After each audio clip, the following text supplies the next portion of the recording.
Hey guys, welcome back. चलिए अपने questions पे चलते हैं। नागरिकों को मौलिक अधिकार प्रदान करने का उद्देश्य यह सुनिश्चित करना है क्या the granting fundamental right to citizens aim at ensuring. Aim क्या था? एम था इंडिविजुअल लिबर्टी। ठीक है, ऑप्शन नंबर सी यानी व्यक्तिगत स्वतंत्रता, ये था इसका एम। या इसको आप कह सकते हैं basic human rights and freedom. ठीक है,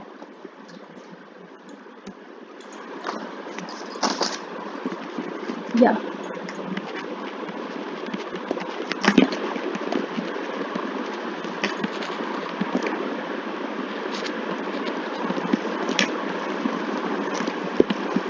ठीक है, कहीं कहीं पे आपको ये भी देखने को मिल जाएगा। ठीक है, अगर ऐसा देखने को मिले तो आप बेशक इसको टिक कर सकते हैं। ठीक है, चलो। अनुच्छेद 352 के तहत आपातकाल की घोषणा कितने बार की गई थी? बहुत ज़्यादा इम्पोर्टेंट क्वेश्चन है, बहुत सारा स्टार कर सकते हो आप इसको। ठीक है, इसको कहीं भी आप मेंशन करना तो ध्यान रखना है, काफ़ी ज़्यादा इम्पोर्टेंट है। ठीक है, proclamation of emergency under article 352 has been done by how many times? 3 बार लगी। ये तो हो गया इस क्वेश्चन का आंसर। ठीक है, 3 टाइम। SSC पे 2022 में आया, लेकिन ये बहुत सारे क्वेश्चन में अलग अलग तरह से पूछा जाता है कि राष्ट्रीय आपातकाल कब लगा था। ठीक है, राष्ट्रपति शासन कब था, संवैधानिक आपातकाल कब लगा था, या वित्तीय आपातकाल कब लगा था। ठीक है, तो ये अलग अलग से क्वेश्चन आता है, इसलिए बहुत ज़्यादा इंपॉर्टेंट बनता है। इसको लेकर मैंने कई वीडियो में पूरा अच्छे से मतलब समराइज करके बताया आपको पूरा डिटेल में। अगर आपने देखी होगी तो आपको पता होगा, नहीं देखी होगी तो मैं फिर से आपको एक बार क्लियर कर दूंगी, कोई दिक्कत वाली बात नहीं है। ठीक, पहले बात करते हैं हम लोग कितने बार लगा था। ठीक है, तो ये 3 बार लगा था। कब कब? थोड़ा सा वीडियो लंबा हो जाएगा, पर मैं आपको डिटेल में बता देती हूँ तो आपको प्रॉब्लम नहीं होगी। ठीक है, इंडो चाइना वॉर जब हुआ था तब लगा था। यह था 962। हिंदी में भी लिख देती हूँ, चीन युद्ध। ठीक है, सेकेंड इंडो पाक वॉर में,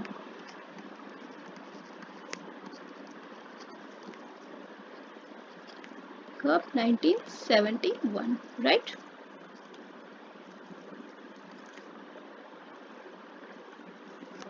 थर्ड इंटरनल डिस्टर्बेंस यानी आंतरिक अशांति। देखिए, इतना कुछ एक ही साथ प्रोवाइड कर रही हूँ, अब कोई क्वेश्चन इसमें से आ जाए ना तो आपको प्रॉब्लम नहीं होनी चाहिए। ठीक है, इससे ज़्यादा डीपली मैं एक ही क्वेश्चन में कितना ही कराऊंगी।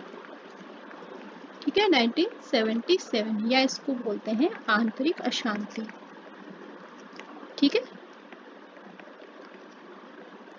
देखिए ये 3 बार लगा था। किस किस ईयर में लगा था मैंने वो भी, due to internal political reason लगा था। इन पॉलिटिकल रीजन्स की वजह से आंतरिक अशांति हमारा लागू किया गया था। इसी पीरियड को हम लोग आपातकाल बोलते हैं। ठीक है, अब जो क्वेश्चन बनते हैं आपातकाल के बारे में डिस्कशन कर लेते हैं। 3 क्वेश्चन तो आपके ये रेडी। ठीक है, एक क्वेश्चन ये रेडी और 3 क्वेश्चन ये रेडी। यहाँ से अब आपको देखो, यहाँ से मैं कितने क्वेश्चन रेडी करवाती हूँ। आपातकाल की बात हो रही है। पहला, हमारे 3 तरह के लगते हैं। आर्टिकल 352 ये आर्टिकल है। ठीक है, देन आर्टिकल 356, देन आर्टिकल 360। काफ़ी बार मैं ये बता चुकी हूँ, आर्टिकल्स को लेकर तो मुझे पता है कि मैंने बहुत बार करवाया है। शॉर्ट फॉर्म में लिखेंगे आप लोग समझ जाना। ये है राष्ट्रीय आपातकाल।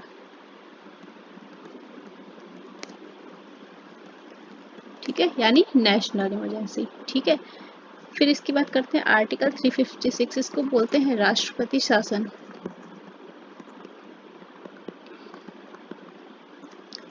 या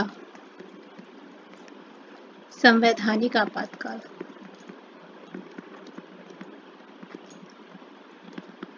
ठीक है, आपातकाल शॉर्ट में लिखना है।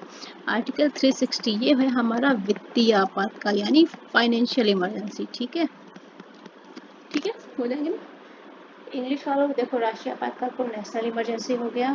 इसके अलावा हमारा राष्ट्रपति शासन संवैधानिक हो गया, और इसके अलावा हमारा वित्तीय आपातकाल भी फाइनेंशियल हो गया। ठीक है, हो जाएगा। जितना क्वेश्चन बन सकता था मैंने करवा दिया है, और बहुत ही इंपॉर्टेंट क्वेश्चन है। आपको मैंने एक क्वेश्चन दिया था 1 नंबर का, पर मैंने उसमें आपको 10 नंबर की बात बता दी है। ठीक है, चलो नेक्स्ट क्वेश्चन पे चलते हैं।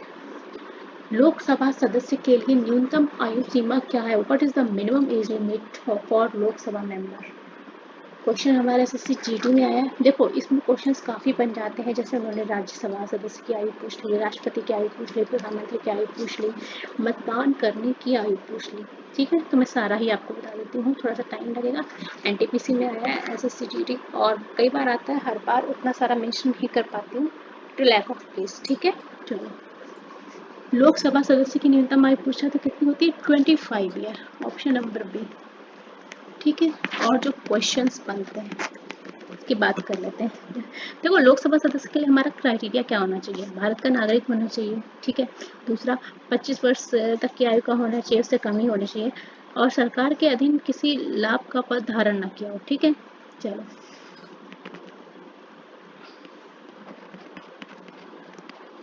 और सॉरी, लोकसभा का तो बता ही दिया, चलो मेंशन कर ही दिया होगा। 25 ईयर। ठीक है,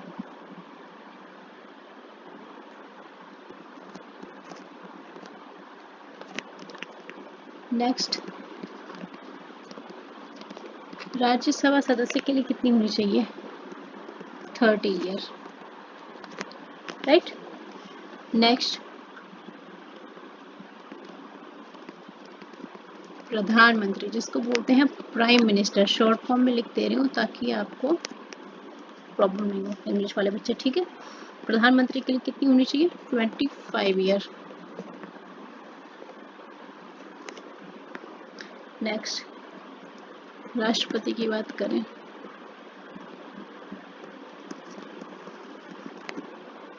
यानी प्रेसिडेंट, कितनी होनी चाहिए आपकी? 35 ईयर। ठीक है, जितना क्वेश्चन बन सकता था उतना मैंने बता दिया। एक चीज और छूट गई है, मतदान करने की उम्र। पहले 21 थी। ठीक है, यहाँ पे मैं मेंशन कर देती हूँ बिफोर, यानी पहले 21 ईयर थी। ठीक है, फिर इसको संशोधित किया गया किस आर्टिकल के तहत? 61वें संशोधन में।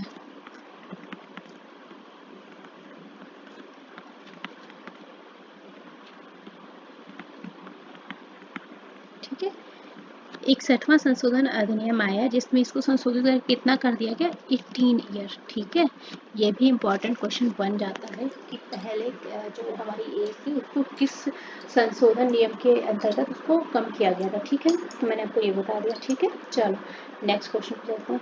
सॉरी गाइस, वीडियो थोड़ा लंबी हो जा रही है, पर वही है कि अगर आपको एक वीडियो में थोड़ा नॉलेजेबल चीज़ें मिल जा रही हैं तो थोड़ा लंबा वीडियो कोई इशू नहीं होना चाहिए, है ना। कुछ कभी कभी हो जाता है कि मैं आपको एक ही वीडियो में काफ़ी कुछ बताने की कोशिश करती हूँ, हमारा वीडियो छोटा भी रहे और आप बोल भी नहीं हो। चलो नेक्स्ट क्वेश्चन, निम्नलिखित में से किसे अजनबी गैस भी कहा जाता है? Which of the following is also called stranger gas की बात हो रही है, तो हमारे पास आंसर क्या जाएगा? जेनॉन। ठीक है, ये थोड़ा सा हिंदी में गलत टाइप हो गया है तो उसके लिए सॉरी। ठीक है, जेनॉन की बात करते हैं, जो क्वेश्चन बन जाते हैं उसकी बात कर लेते हैं। परमाणु संख्या 54। ठीक है, जेनॉन की खोज किसने की थी? खोज की थी मॉरिस ट्रेवर्स एंड विलियम रामसे।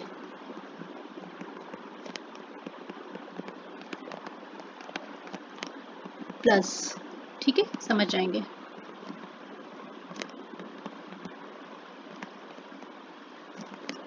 कब? इन 1898। ठीक है, क्लियर। चलो देखो, जेनॉन की बात करते हैं, इसका जो सिंबल होता है वो होता है XE।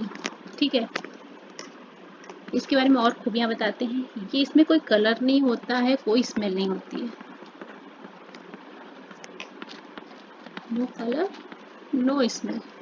ये अनरिएक्टिव होता है, यानी अक्रियाशील होता है, और हैवियर देन एयर, यानी वायु से भारी होता है। ठीक है, ये मैं मेंशन कर देती हूँ, हो सकता है कभी आपको क्वेश्चन बन जाए ना कि हवा से भारी क्या होता है, कौन सा गैस होता है, तो आप कर लेंगे। अब हिंदी वाले कंफ्यूज हो जाएंगे, हैवियर यानी भारी होता है। ठीक है, हवा से भारी। ठीक है, ध्यान रखो। चलो देखो, जितना क्वेश्चन बन सकता था मैंने करवा दिया। एक चीज़ और बताओ, मार्स गैस किसको बोलते हैं?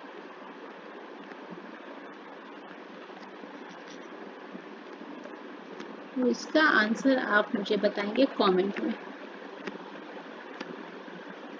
मैं बता चुकी हूँ, ठीक है, कमेंट कीजिएगा। निम्नलिखित तिथि का मिलान कीजिए। हमारे पास डे एंड डेट्स दी हैं, जिसकी